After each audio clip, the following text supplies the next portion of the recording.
Assalamualaikum. Halo anak-anak hebat, jumpa lagi dengan Bu Diana.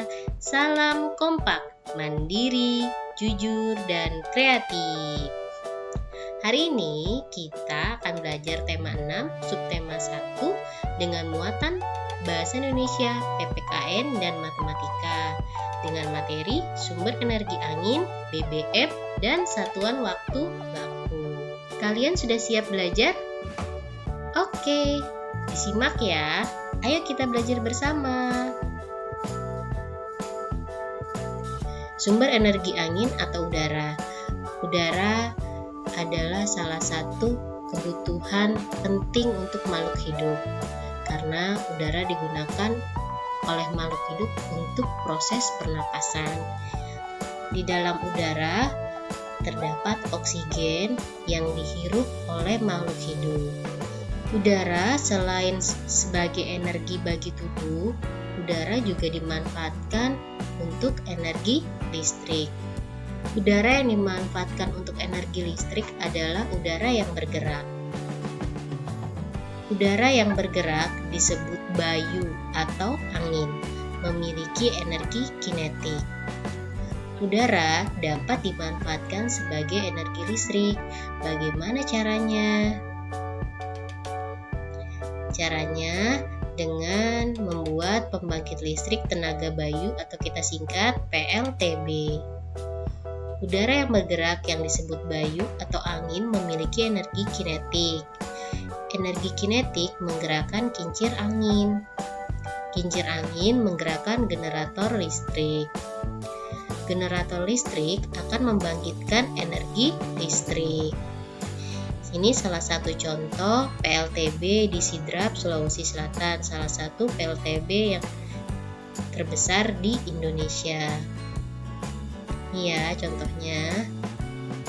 Kalau kita tidak bisa menjaga lingkungan kita, menjaga bumi kita ini, maka udara yang sangat bermanfaat itu bisa berubah menjadi bencana untuk kehidupan makhluk hidup di bumi.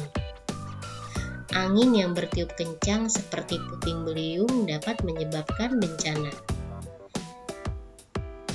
Bencana angin kencang disebabkan oleh pemanasan global. Pemanasan global ini disebabkan oleh peningkatan suhu bumi. Peningkatan suhu bumi dapat membuat angin bertiup lebih kencang. Kita harus mencegah terjadinya pemanasan global dengan menjaga lingkungan kita. Sekarang kita akan membahas mengenai bahan bakar minyak, sumber energi yang berasal dari bahan bakar minyak. Bahan bakar minyak atau kita singkat dengan BBM berasal dari fosil hewan yang mati dan tertimbun di dalam tanah pada jutaan tahun yang lalu. Bahan bakar minyak ini diolah menjadi berbagai macam produk. Misalnya, kalau kalian ke pom bensin, kalian akan melihat beberapa produk dari bahan bakar minyak seperti premium, pertalite, ada pertamax, bisa kalian juga lihat minyak tanah, dan ada juga produk dari bahan bakar minyak yang digunakan pesawat terbang, yaitu Aftur sebagai bahan bakar pesawat terbang. Semakin banyak dipergunakan, maka lama-lama bahan bakar minyak akan habis, karena bahan bakar minyak termasuk sumber daya alam yang tidak dapat diperbarui. Jika bahan bakar minyak habis, apa yang terjadi? Ya, kita akan kesulitan memasak karena tidak ada lagi gas LPG dan minyak tanah. Kendaraan tidak dapat berjalan karena bensin dan solar tidak tersedia. Aliran listrik juga berkurang karena masih banyak pembangkit listrik yang menggunakan minyak bumi dan batu bara. Maka kita harus menghemat penggunaan bahan bakar minyak ya, karena proses terbentuknya bahan bakar minyak ini membutuhkan waktu yang cukup lama, jutaan tahun loh. Jadi waktunya cukup lama. Sebelumnya kalian sudah memahami satuan waktu tidak baku, yaitu lama dan sebentar. Nah, sekarang kita akan belajar mengenai satuan waktu baku. Dalam kehidupan sehari-hari, kita sering menggunakan satuan waktu, tahun, bulan, minggu, hari, jam, menit, dan detik. Salah satu penunjuk waktu yang dapat digunakan untuk menunjukkan tanggal, hari, bulan, dan tahun adalah kalender. Kalender biasanya digunakan untuk pengingat hari dan tanggal serta dan perencanaan jadwal kegiatan. Jumlah hari setiap bulan dalam setahun adalah sebagai berikut. Bulan Januari berjumlah 31 hari. Bulan Februari berjumlah 28 atau 29 hari. 29 hari jika bulan Februari tersebut terdapat pada tahun Kabisat. Tahun Kabisat adalah tahun yang bilangannya habis dibagi 4. Lalu bulan Maret ada 31 hari. Bulan April jumlah harinya 30 hari. Bulan Mei 31 hari. Bulan Juni 30 hari. Bulan Juli 31 hari. Bulan Agustus 31 hari, September 30 hari, Oktober 31 hari, November 30 hari, dan Desember 31 hari. Itulah jumlah hari per bulannya dalam setahun. Dari kalender dapat kita lihat satu tahun terdiri atas 12 bulan. Satu tahun terdiri atas 365 hari atau 366 hari. Jumlah hari 366 terjadi pada tahun Kabisat. Tahun Kabisat adalah tahun yang bilangannya habis dibagi 4. Misalnya tahun 2012, 2016, tahun 2020, dan seterusnya. Ciri-ciri lain dari tahun Kabisat adalah bulan Februari terdiri atas 29 hari. Satu bulan terdiri atas 4 minggu. Rata-rata ya. Dalam satu minggu ada 7 hari, yaitu Minggu, Senin, Selasa, Rabu, Kamis, Jumat, dan Sabtu. Satu minggu berarti ada 7 hari. Satu bulan rata-rata sama dengan 30 hari. Satu abad sama dengan 100 tahun. Satu dasawarsa sama dengan 10 tahun. Satu windu sama dengan 8 tahun.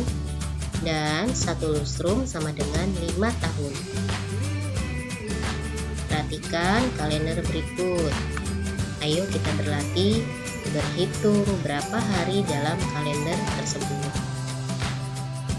Jumlah harinya adalah 31 hari. Sekarang kita jawab pertanyaannya, 31 hari sama dengan berapa minggu lebih berapa hari. Kita hitung ya, caranya adalah 31 dibagi 7 sama dengan 31 dibagi 7 itu 4 kali 7 ya, 28. Nah, 31 dikurang 28 sama dengan 3. Berarti 31 dibagi 7 sama dengan 4 sisa 3. Jadi 31 hari sama dengan 4 minggu 3 hari. Jika 1 tahun sama dengan 12 bulan, 2 tahun sama dengan 2 kali 12 bulan sama dengan 24 bulan. Jika kita balik, kita lakukan sebaliknya, 24 bulan berapa tahun ya? Ya, caranya 24 bulan sama dengan 24 dibagi 12 sama dengan 2 tahun. Jika 1 minggu sama dengan 7 hari, 4 minggu sama dengan 4 kali 7 hari sama dengan 28 hari. Jika sebaliknya, pertanyaannya 28 hari berapa minggu ya? Ya, caranya 28 hari sama dengan 28 dibagi 7 sama dengan 4 minggu.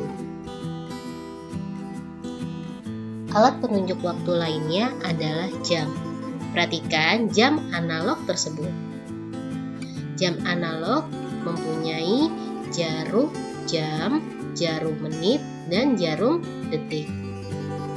Sekali jarum detik berputar, satu putaran lamanya 60 detik. Saat itu juga jarum menit bergerak satu langkah. Jadi, 1 menit sama dengan 60 detik.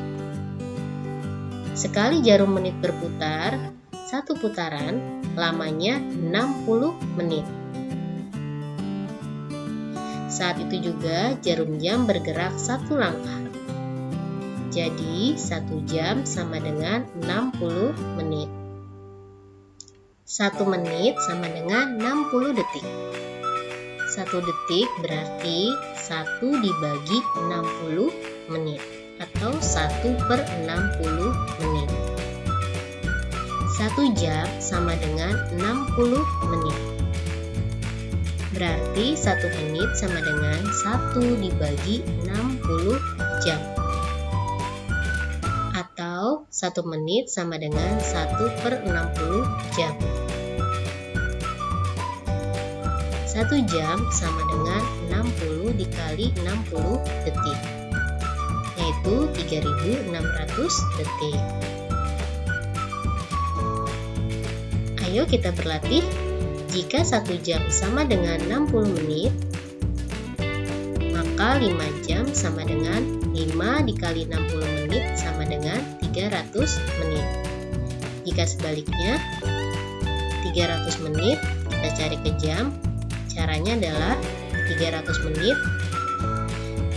dibagi 60 sama dengan 5 jam. Jika 1 menit sama dengan 60 detik,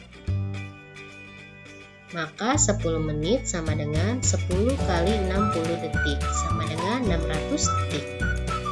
Jika sebaliknya, 600 detik berapa menit ya? Caranya, 600 detik sama dengan 600 dibagi 60 sama dengan 10 menit. Supaya kalian lebih memahami materi ini, jangan lupa ya untuk berlatih lagi di rumah. Terima kasih sudah menyaksikan video ini. Sampai jumpa lagi.